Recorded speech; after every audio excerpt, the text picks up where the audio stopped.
Good morning! Yan, we're heading to the gym again. Nakatulog ako after shift. Medyo extended, 1.5 hour. Kaya late ang gym today. Kasi wala tayo sa mood pagka walang tulog. Kagahapon hindi ako nakatulog. Mga anong oras na. So, ayun. Hopefully later hindi na ako mahirapan matulog. Hindi ka nakatulog kasi hindi ka nag-gym na. Kasi hindi ko alam. Baka ko ano-ano inisip. Nami-miss mo na yung gym. Si PG nagsasuggest siya na kapag daw hindi ako makatulog, mag-isip daw ako ng mga kakaibang bagay. Baka kakaiba talaga yung naisip ko. Charot. Parang feeling ko mo na-taken out of context. Siya daw iniisip niya nanalo siya sa loto. Tapos dinidivide niya. Hindi ko pwedeng gawin yon kasi masyadong malayo yung mararating ng utak ko at lalo akong magigising. So ayun, tinry ko dapat nagbilang ako 1 to 100, tas nagpray ako, tapos nagmanifest ako makakatulog ako, pero inabot ako ng anong oras. Why? I don't know why. Pero anyway, natapos naman ang shift and nakatulog na ulit. So ngayon, gym day. Let's go! So ayan, traffic pag late sa gym. Kaya huwag kayo magpapalit sa gym, guys. Charing. Yan lang. Dito na kami.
Ano daw?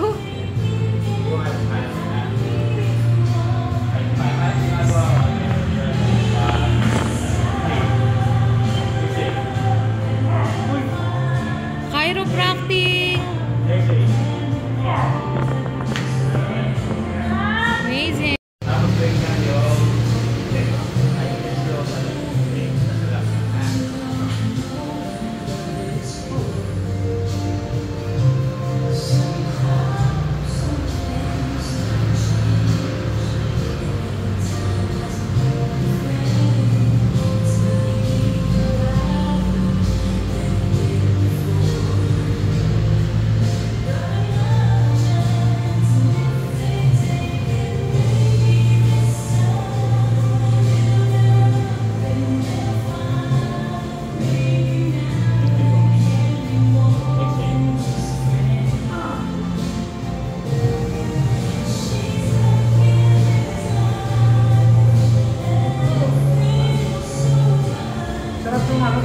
Sarap na tunog, no?